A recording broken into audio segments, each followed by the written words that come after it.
What's going on YouTube? It's your boy Hercules, and I just want to talk about why this video was so late. For one, it was originally uploaded back on June 6th, but due to copyright infringement, which makes no sense because the material that was in the video was actually part of the video based off criticism reasons, it was taken down. However, after numerous of copyright counter emails and requests going through YouTube and, all the recording people, I was able to get the video put back on. So it was definitely a small victory for me, and no money came out of my pocket. But without further ado, enjoy this updated review of Drake's album, Views. What's going on YouTube? It's your boy Hercules, back at it again with another video. And this time, we're going to revisit one of the most anticipated albums of the year, Views, by no other than your boy Drake. Alright, so if you remember, I briefly talked about this, and I didn't like the album. Then again, I only gave it a few listens and I was just disappointed. I didn't really give it a chance. So this time what I'm going to do is I'm going to go by track and discuss the album on how I feel about it, and if I think that is it worth picking up if you're going to buy the album.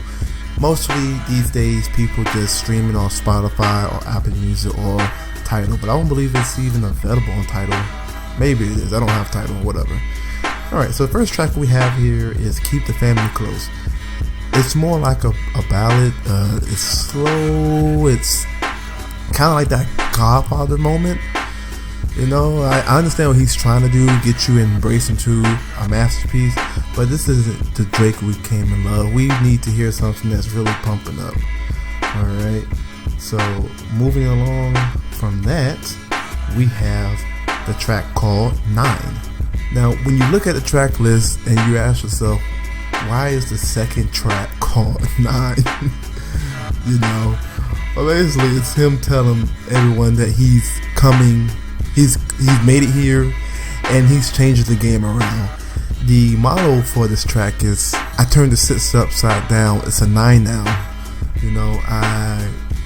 It's kind of corny if you ask me. It's entertaining, it's baffling.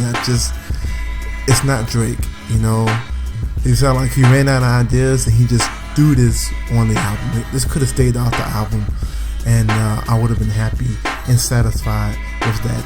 Next, we have You With Me. Now, one thing I want to mention is this album has a lot of samples. I mean a lot of samples. This heavily samples DMX, What These Bitches Want. It even has a line from the original song itself inside of the song. I don't know if he decided to try to reconnect with everyone else. So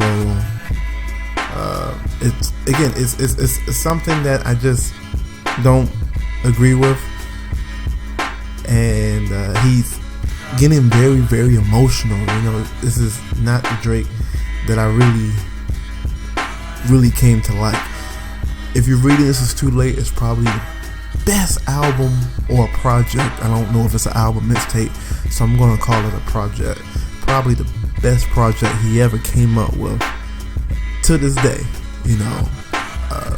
It's just something that you can tell that he really concentrated on and took the time to make, especially because it wasn't even mentioned. It's just out of the blue. Oh, Drake released this, let's take a listen to it. Oh shit, this is freaking awesome.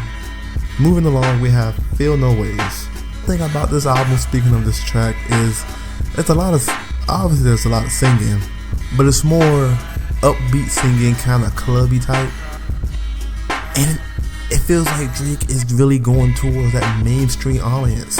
I get it, you want to be diverse, but that's not you, guy. That's not you.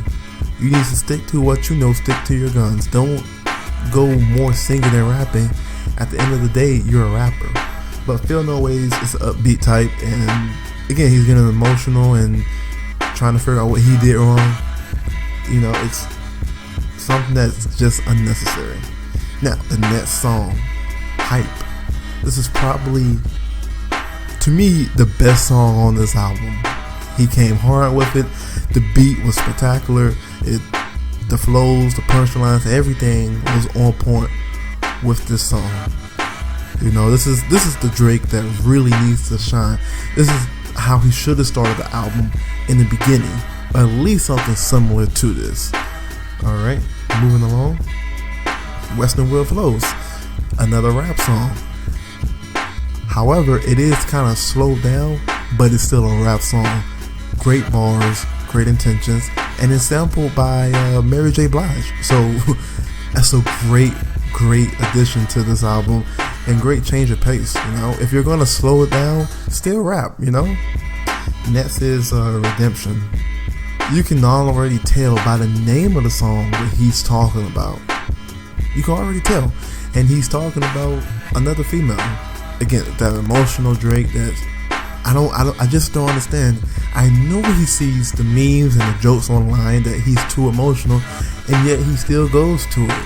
He still goes to it. I don't understand. Alright, next we have With You, which is another club song, a clubby song that females can dance to.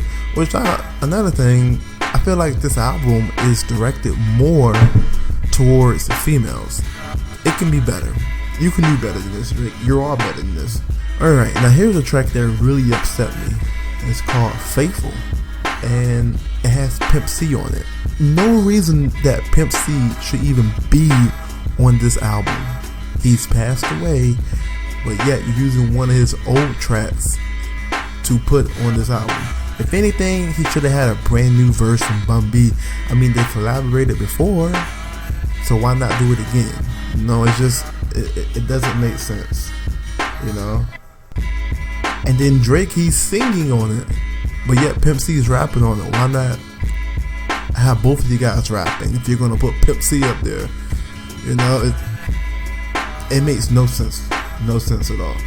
Still here, it's singing, but it's rapping as well, and it's great. He came together, and if you're gonna have the singing style, put some rap into it. You know, don't do all just singing. This track is to basically say that he's still the guy that you know and love. Even though I can't agree with it right now, but if I just heard this song and nothing else, I can feel like, you know, this is a Drake that I came up in love. Alright, next track we have is Controller. Some people like this, some people don't. But it's, again, another clubby song. Just can't get with it. I don't understand what you're doing, Drake. You're having too many clubby songs up here. You really are. It makes no sense whatsoever, Drake. Come on, you're better than that, man. You're definitely better than that. Yes, we have this One Dance. Again, another clubby song. You don't need to do all these clubby songs, Drake. You know, and then you're trying to put that little reggae vibe into it. That's not you. It's not. Stay away from it. Do what you know. Don't try something new if it's not going to work. If it ain't broke, don't fix it. Alright, Grammys. This is probably one of the weakest rap tracks on this album. Matter of fact, I'll go far enough and say it is the weakest, especially with the guest appearance of Future. I'll say about 10 or 15 times Future is saying Grammy. It's kind of like listening to Jumpman all over again when all he says is Jumpman. So it could have been better. It could have been a lot better. Child's Play. Again, emotional. He's singing. If you read anything about this track, you heard something about the Cheesecake Factory. This is that track, and he's discussing another breakup that he was going through. We already know about all your breakups. We don't need it. We need to know what's going on. We need the rap. We need that. If you're gonna have some singing, balance it out with some rap. Now this song has a little bit of rap into it, but it's still emotional at the same time. You know, it's just not that hard hitting Drake.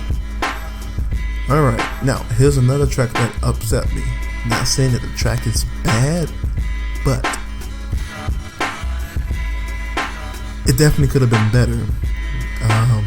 Now, about a month before the album came out, Drake released 2 official singles, one being One Dance and the other being Pop Style.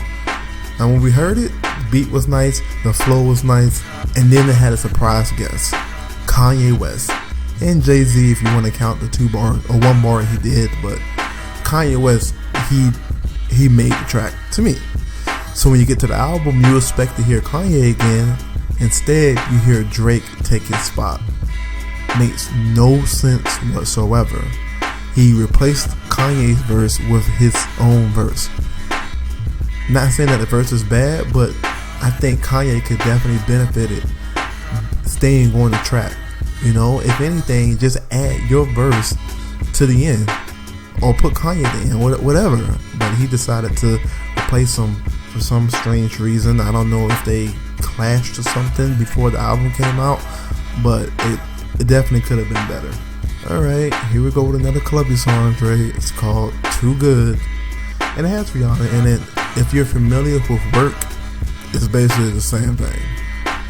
And speaking of the clubby songs, they all sound similar. You know, it's if you're gonna make some clubby songs, at least have some variety. Don't make something so similar, you know. Alright, this is one of the best interludes I've heard in a very long time. It's called Summer's Over Interlude, but he's not doing nothing on it. It's just a nice sample with a nice guitar and some nice vocals, you know, something you can just kick back to. But there's no rapping, no singing from Drake. I don't know what the purpose of him putting this on the album. It makes no sense to me. Next we have Fire and Desire. It's a great sample. It is something different. It is emotional, but it's something that you can really connect to. Something that I feel like was very great to hear. Finally, the last track, or the last official track, is called Views, the title of the album. Probably next to Hype is the best track on the album. Great sample and just great flows, you know, telling him that he's still the man. That's what he's telling everybody. He's still the man. He's still on top. No one's coming up there. I don't know why he didn't start the album out like this in the first place. You know, it's something that just will bow for me for a very long time until he comes out with his next either mixtape or studio album. And then you have a bonus track, Hotline Bling. I get it, it was a #1 single for 2015, but it was definitely unnecessary. If anything, you should put Summer 16 up there, or what about the other single that you released a while back called How About Now, or 0 to 100? What about those singles that were supposed to be on the original Views from the Sits, but you didn't put it up there? It was just singles, you know. I think the album could have been constructed a little bit better. It was a little bit too emotional for me, too many clubby songs, not enough hardcore Drake that we know and love, especially coming off the last project. If you're reading this, it's too late. The only reason this hit a platinum is because it was anticipated, but at the same time, to me, it's not that good. Not to say that it's bad, but it's not that good. This is something that I would expect for somebody mediocre, not somebody who's at the top of the game, who's worth millions of dollars, who can sell out concerts in a few seconds. You know, it's not Drake. So I'm sorry, but this is something that I wouldn't recommend. If you can stream it, go ahead and stream it. But if you're gonna spend your hard-earned money on it, don't do it. Don't do it. Find other ways to listen to this album. I'm all about supporting the artist, but Drake, you could have done a hell of a lot better. It's your boy Herc 08. I'm out of here. Peace.